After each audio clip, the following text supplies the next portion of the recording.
Hey guys, welcome to another edition of Gaming Night. Tonight we're going to be talking about epic spell wars of the Battle Wizards duel at Skullfire here. It's a 3 to 6 player game. It's recommended for ages 15 and older just because of the spicy language in the game and extreme cartoon violence. I'm going to talk about how to play the game, a little bit, how the game works, and stuff like that. And then at the end, I'm going to give you my final thoughts on this game. So first, we're going to look at how setup is, and then we're going to go from there. Okay, we're going to go into the setup now. Basically, you're going to set your character's hit points to 20, and you're going to get a hand of 8 wizard spells. And they're going to vary accordingly here. So we're going to lay out a hand of 8, and I'm going to show you how you can cast spells in this game. Now, your hand may look something like this that you've been dealt. Alright, we're going to take a look at this source card. This is called Professor's Presto's card. And the way you can tell it's a source card is the little S on the lower right hand corner and the little yellow border icon there. Another important thing to note about the cards is the glyph symbol, and that's on the lower left corner. That's important when it comes to power rolls of the dice, or certain spells use those for certain outcomes with their spells. Now we're going to talk about the text in the spell. This is what actually happens when you cast a spell. This one will deal 3 damage to a random foe. And the way you determine a random foe is you designate a number on a 6-sided dice to each person that's playing in the game, and then you roll the die, and that'll tell who gets hit by the spell. Now the spell also gives you a treasure if you have a wild card in your spell. So I'll show you what a wild spell looks at later in the game. Right now I just want to discuss the different parts of a spell. So now let's go into the quality of the spell. Alright, we're going to take a look at the Megady, which is the quality of the spell. You can tell that it's a quality of the spell because it doesn't have a end to the banner, just a straight banner with the name of the spell on it. Also, you can denote, just because of in the lower right corner of the spell there's a little Q for quality. And just like the source, you have a glyph symbol, which this one's a dark one. And then you have the text of the card, which tells what the card will do. The Megady does 2 damage to your strongest foe for each dark glyph in your spell. So this is where the glyphs on the little symbol there are important. So if you have that dark glyph symbol, you'll do 2 damage for each one of those you have in your spell. So if you have 3 cards with the dark symbol, you'll do total 6 damage. Alright, now we're going to look at the delivery method for your spell.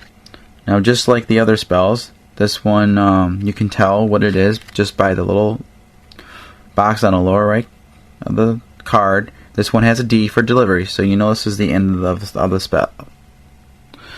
Also, you could tell because of the in the title of the card, the Fountain of Youth, you have a end of the banner at the far on the right hand side. And just like the other ones, this one has a glyph symbol, so you know what element it's from. But the difference between these and the other ones, this one actually has a new addition to the card. It has a little number with black smoke coming up. This is the initiative. This tells you what initiative number your card is going to be. So the higher the initiative and your spells, so if you have a higher initiative than everyone else, you're definitely going to get your spell out first. So more on how you go first, I'm going to detail later, but for now that's about it. And then of course this one has the target. This one says target yourself, roll power. Now, if your spell had more than just one of the little symbol that's on this card, on the little glyph here, you'd roll more dice. But if your spell only contained one primal, you're only going to roll one die. So your odds of getting anything good out of the card is a lot less likely. So basically, the more dice you roll, the better your odds of getting the results you actually want. And now finally we come to the card that has absolutely no glyph to it. It's not a beginning, end, or middle card of a spell. This type of card, the Wild Magic card, can be played in place of any three, the beginning, middle, or end of the card. And what it does is it's a temporary placeholder for a card. And when it's time to cast your spell, so before revealing any card of your spell, you reveal cards from your top of your magic deck until you find a card type of the Wild Magic card that was used for your spell. So you're basically going to say, okay, I have a Wild Magic card, and you're going to, and if it's for the beginning of your spell, you keep going through the spell until you find the source for a spell. Same if you use the middle of the spell, you're going to look for a quality of your spell. And if it's the end, you're going to look for a delivery method for your spell.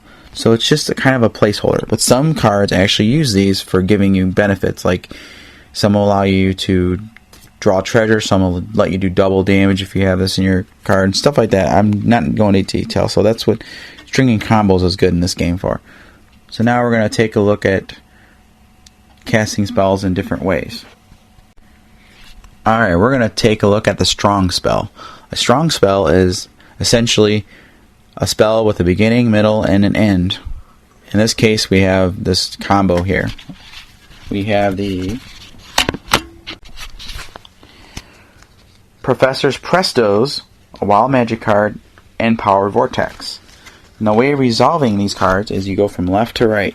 So we're going to start with Professor Prestos. Okay, now as I mentioned before, this is Professor Prestos, so it's going to deal 3 damage to a random foe. Now, since I have the Wild Magic card, as seen here, in my spell, not only do I get a card to replace the Wild Magic card, but due to Professor Prestos' flavor text, I will also get a treasure. Alright. Now the card that ended up replacing the Wild Magic card was the Thundering. It says it deals 2 damage to a random foe. Do this once for each different glyph in your spell. Now I only have 2 different glyphs. And finally I kick the spell off with Power Vortex. Now it says target is each foe. I roll power die. Now since I have 2 arcane symbols, I can roll 2 dice. So I'm going to roll the dice here. Now, if this was the result, I would do 2 damage and you would discard 2 cards. So I kind of have a bad effect there for 6, but it could have been a lot worse. So, alright, now we're going to take a look at possible 2-way combinations for spells. So you can play 2 cards for a spell instead of 3. Now these will go off a little bit quicker. So you'll go ahead of people that actually have played 3 cards. Now, you can play the beginning of the spell and the end of the spell. So you basically play the source and then the delivery. You can basically play a middle and an end. Or you can play a beginning and a middle. Alright. Now you have the single card spells. Now these will go way before anyone